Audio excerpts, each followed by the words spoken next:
Hello and welcome back to the EMJ Gold podcast, brought to you by EMJ, your number one open access destination for HCPs and pharma globally. Hello Jade. Hiya, how you doing? Very good, welcome back to another episode. Thank you very much. What are we doing today? So we're going to be doing something a little bit different today. We're going to have a conversation just between us, and it's going to be on a really crucial topic that everyone in pharma, I think, would want to know about in the final quarter of the year. I think so too. As we all know, teams are finalising their budgets and working out how to make every pound or dollar, I suppose, count. And so with some insights from EMJ and some industry experts as well, we're going to be sharing some of the top trends that have emerged in 2024. And importantly, how teams can actually leverage these for maximum impact as we head into this final quarter of the year. Absolutely. So I actually just recently wrote an article on this topic and a few different themes came out of that piece. I think the big trends and what we're going to discuss today were personalisation in all its forms, thought leadership, the importance of KOLs, and on-demand content, the rise of that. So plenty to get into. Yeah, definitely. It's a really interesting article as well. So I'd recommend anyone listening does give it a read too if they're interested.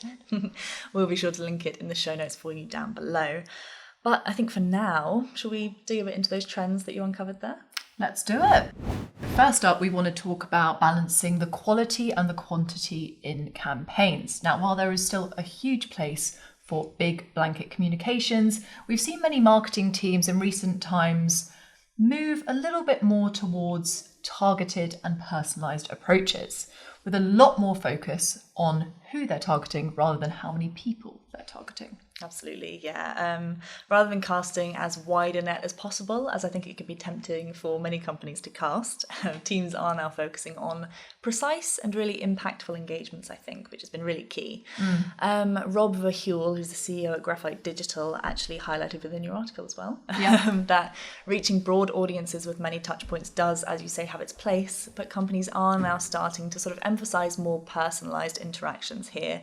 So instead of aiming for those pure reach KPIs, they're trying to make sure that each touch point that they do send out resonates with a HCP.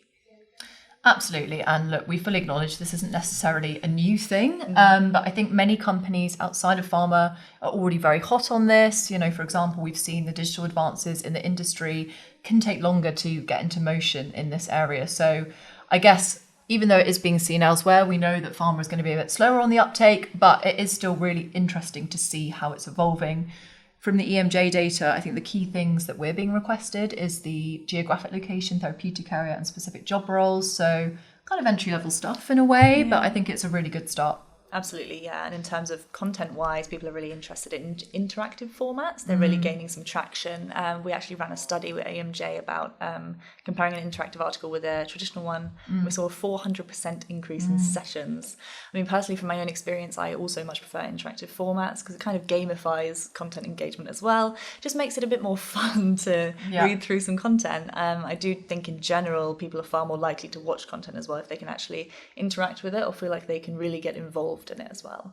Yeah, I think at the end of the day, interactive formats work because they draw people in. For HCPs, being able to dive deeper into case reports or click through to interactive studies gives them more than one way of reading the material. It's a very hands-on way to learn.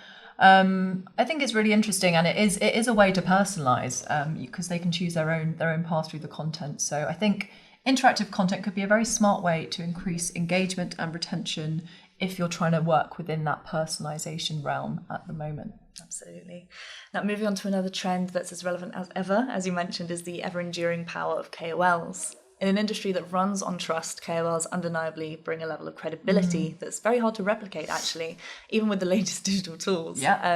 As the influencers of the healthcare world as well, they can add that real trustworthiness to product information, like Rob put, which is really key when people are weighing up those new treatments or approaches. It's much better than just reading a few figures off a sheet. They're seeing someone that they trust. Yeah.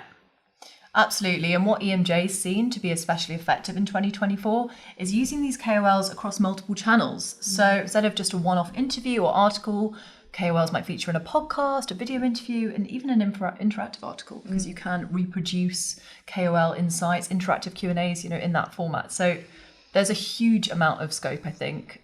You could have a KOL on a webinar. You could then break down that content down into the different formats I just mentioned and extend the reach. So it's really useful from a lot of perspectives to get the most out of these relationships. Yeah, absolutely. And as we said before as well, consumer brands are doing this too. If they're running a new campaign with a celebrity, they're not just going to use them in one advert. They're going to make sure that's overreaching throughout their social media, banners, things like that. So I think in pharma, KOLs as well can really become part of a multi-channel narrative and just get a lot more content out of what's already been provided for you. Absolutely. And it's also just better value for money as well. I think that's a key point. You know, if you're working with a partner, you might as well get the most out of that piece of content, build a multi-platform campaign around their expertise. So yeah, it's a great way to make good use of your resources while amplifying impact. Absolutely. And speaking of amplifying impact, another way that we've seen a rise in this over 2024 is through on-demand content. More and more HCPs are looking for flexible ways to consume educational content. So instead of attending every single live event or congress, as they may have been trying to do in the past, they are now increasingly looking to access content through easier methods. Yes, so I think this is a no-brainer personally. I think it's great that this is becoming more commonplace in the industry. We've all got platforms like Netflix, Disney Plus, YouTube, etc. People are used to being able to watch what they want when they want rather than tuning in at a specific time. So like the move from radio to Spotify, busy HCPs especially, you know, this kind of flexibility is invaluable and just completely necessary, really. Yeah, completely agree with you there. I think I remember in your article as well, research from ZS that showed that HCPs in the US are only attending about 2 congresses a year because we all know they're so time poor. They simply don't have enough time to go to every single live event that's presented to them as much as they might want to.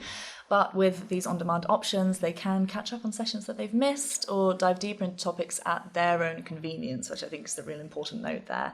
Just like with streaming services, on-demand content in pharma is becoming a lot more advanced as well, which is really interesting to see. It's not just a video recording of a session anymore. There is the option to add interactive elements like we touched on before, like chapters, so HCPs can skip to parts that they are actually interested in rather than sort of scrolling along and trying to find the point. Yeah, there's that word interactive again. I think up. this is a real key point for us. But yeah, there's several features that you can add to on-demand hotspots which allow you to dive deeper into the topic, branching, which allows customers to choose their own path. So there's a huge amount of opportunity here for segmentation. Yeah, it's a really wonderful tool, we think. Hugely. And I mean, results show that it works as well. EMJ actually offers interactive on-demand video, and our technology partner shared some data with us as well that demonstrated just how effective it can be. It showed that interactive videos are 32% more memorable than standard ones and can generate up to 5 times more engagement. Yeah, that's a brilliant stat. Yeah, so if you are deciding where to allocate your remaining budget for the year, adding some on-demand content with those crucial interactive elements could give you a really high return. Brilliant. Well, shall we try and summarise everything we've discussed there? I feel like we've covered quite a lot in a short amount of time. Can you give our listeners a rundown, Jade? I can try my best. So yeah, to summarise, I would say personalisation is absolutely the way forward. Just like streaming platforms recommend shows based on your past viewing history and what you've been interested in the past, pharma teams can and should consider targeting HCPs based on their specific interests and needs. Yeah. I also think investing in credible formats such as those KOL interviews are really key too. We all know how much value trust has in the industry. So I think touching on that is really important. And then finally, on-demand content. I think it's here to stay, and I think we need to catch up. Thank you very much, Jade. Excellent summary. We hope anyone that's been listening, that's been useful. We very much enjoyed looking back at the trends and seeing what was popular and what's been working. So yeah, it's been a great exercise all round.